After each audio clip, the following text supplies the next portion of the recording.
আজিৰ সভাত উপস্থিত এই অঞ্চলৰ বয়োজ্যেষ্ঠ নাগৰিকসকল, আই মাতৃসকল আৰু মোৰ অতিকে মৰমৰ যুৱক যুৱতী বন্ধু বান্ধৱীসকল, প্ৰথমতে মই আপোনালোকক ধন্যবাদ জনাইছোঁ। মই আজিলৈকে জীৱনত কোনো মিটিঙতে ইমান মহিলা দেখা পোৱা নাই।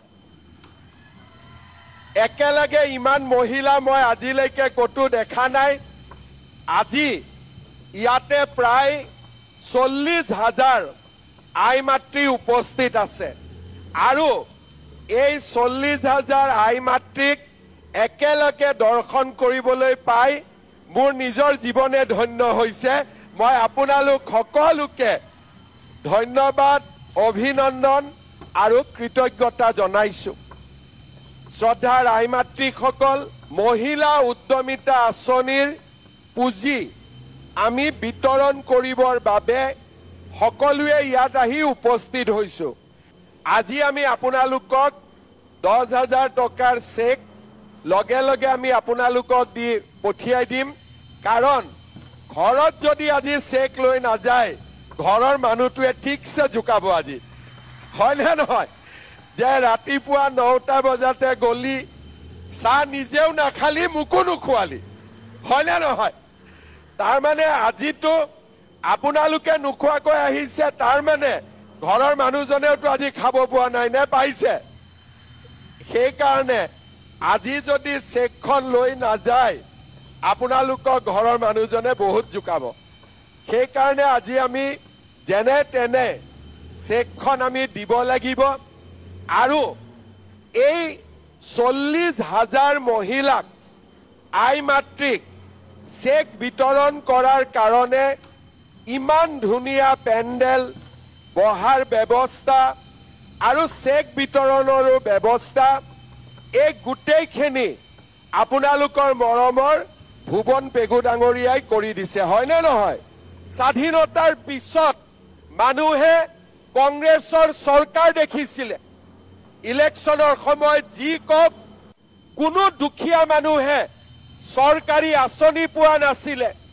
ইলেকশ্যন আহিলে লুঙি, ধুতি, সূতা কম্বল বাছ, আৰু সেই সূতা কম্বলো মানুহে নাপাইছিলে। সেই সূতা কম্বল ল'বৰ কাৰণেও বাৰে বাৰে মিটিঙত আহিব লাগে। 100 গৰাকীয়ে পায়, 200 গৰাকীয়ে খালী মুখে উভতি যায়। এইটো আছিলে কংগ্ৰেছৰ দিন। কিন্তু আজি ইয়াত যিমান আহিছে কোনেও খালী মুখে উভতি যাব নালাগে, সকলোৱে 10,000 টকা লৈহে উভতি যাব।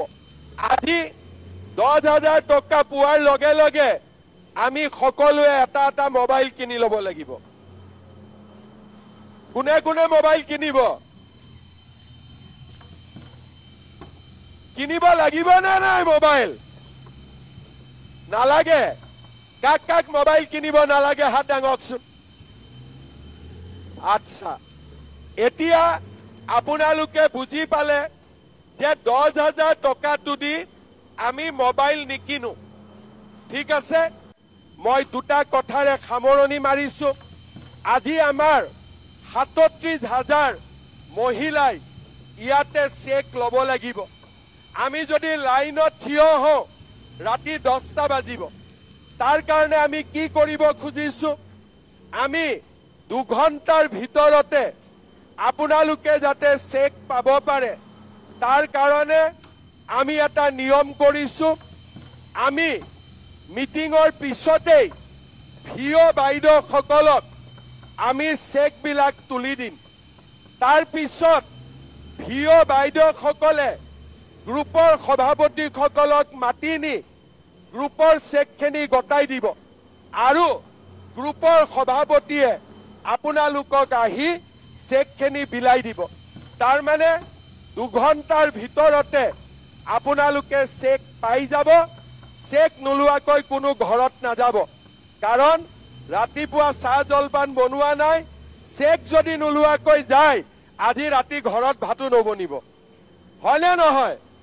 সেইকাৰণে ভিঅ বাইদেউৰ পৰা গ্ৰুপৰ পৰা আপোনালোকলৈকে 2 ঘণ্টাৰ ভিতৰত গোটেই কামখিনি হৈ যাব ভুৱন বহুত এফিচিয়েণ্ট হয় হয়তো ভুৱনে 2 ঘণ্টাৰ জায়গা 1.5 ঘণ্টাতে কৰি শেষ কৰি দিব হয় না নহয়